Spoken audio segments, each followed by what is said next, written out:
principal hipótese do livro A Pulsão Plebeia, Trabalho, Precariedade e Rebeliões Sociais, é de que o Brasil, ele, a partir principalmente de 2010, ele passa a entrar no ritmo da crise do sul da Europa. Não vivemos a mesma crise, porque não estamos no mesmo ritmo. Fazemos parte, evidentemente, da mesma economia globalizada, não vivemos a mesma crise, porque não estamos no mesmo ritmo, mas há uma aproximação dos ritmos brasileiros em relação ao ritmo daqueles países do sul da Europa, especialmente falando Portugal e Espanha, né? Portugal, Espanha, Itália, enfim. E eu procuro, vamos dizer assim, perseguir essa hipótese basicamente através de uma análise comparativa entre Brasil e Portugal, destacando a relação entre o jovem precariado brasileiro e o jovem precariado português em relação às formas tradicionais de organização dos trabalhadores, especialmente os sindicatos. Os indícios são muito claros, essas temporalidades elas têm se aproximado, então haja visto, por exemplo, que no caso português, os jovens precarizados, em condições precárias de trabalho, etc., etc., eles tomam as ruas em 2012, com as grandes manifestações do que se lixa a Troika, que conseguiu balançar, vamos dizer assim, a vida política nacional portuguesa, que conseguiu atrair, por exemplo, o apoio dos sindicatos, etc., etc. E o caso brasileiro, logo alguns meses depois, o caso brasileiro da jornada de junho de 2013. O que unifica isso? Além, evidentemente, da base social, do protagonismo destes jovens trabalhadores em condições precárias de inserção no mercado de trabalho, precárias de emprego e de vida. O que unifica?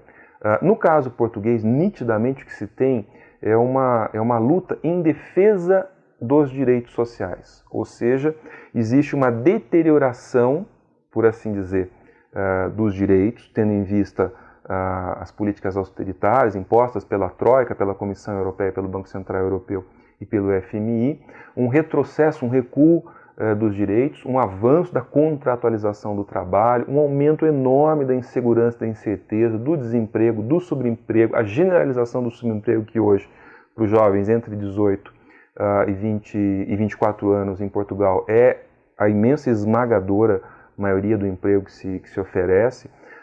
Ao mesmo tempo, vamos dizer assim, um certo estímulo à imigração para esses jovens como a única solução possível, etc., etc. O que faz com que essa juventude que toma as ruas nesses últimos anos seja uma juventude que se apresente como a defesa dos direitos sociais e a defesa do Estado Social.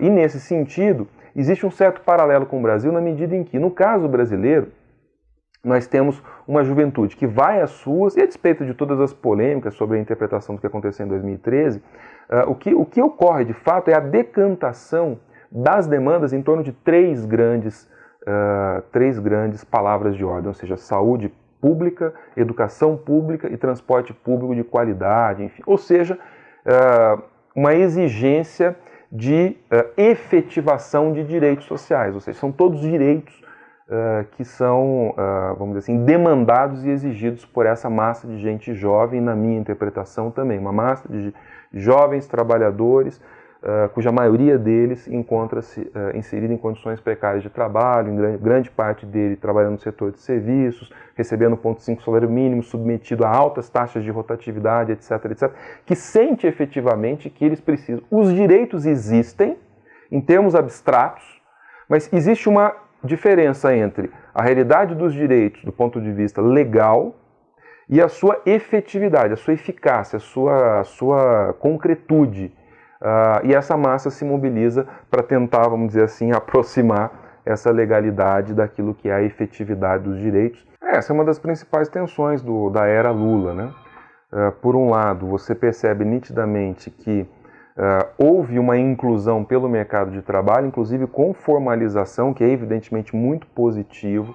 Houve uma desconcentração de renda entre aqueles que vivem dos rendimentos do trabalho, ou seja, a base da pirâmide salarial, a base da pirâmide socioocupacional, ela se torna mais larga, né? Ou seja, ela vai se alargando e vai incluindo gente que estava na pobreza, no pauperismo, etc., o que é muito positivo. No entanto, não houve criação de novos direitos sociais.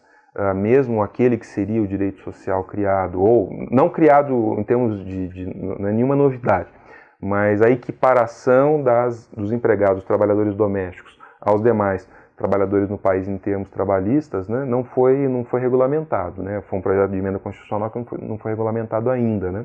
Então não houve criação de novos direitos. E ao mesmo tempo, a base social, a estrutura social brasileira, mesmo o mercado de trabalho, ele tem, vamos dizer assim, uma dinâmica ascendente, ele tem uma dinâmica progressiva até por volta de 2008, 2009, principalmente por conta da crise internacional, o país cresce muito pouco, etc. Mas a partir de 2010 o que você tem é uma dinâmica mais regressiva, onde as condições vão se deteriorando.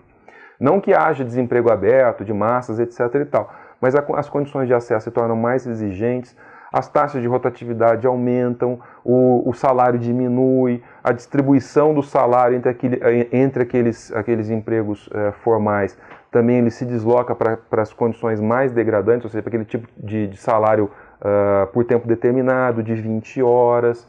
Enfim, a gente não pode esquecer que no ano passado, esses são dados oficiais do CAGED, entre janeiro e setembro, que são os dados que foram liberados, 97,5% do emprego no Brasil criado pelo mercado formal de trabalho paga até 1,5 salário mínimo, sendo que a composição daquela parte do emprego que paga meio salário mínimo, ele salta, ele aumenta muito acentuadamente, ele vai para 14% da massa de emprego criado no mercado formal. Então, é um emprego, vamos dizer assim, que paga muito mal e é muito pouco atraente, principalmente para essa massa de trabalhadores jovens.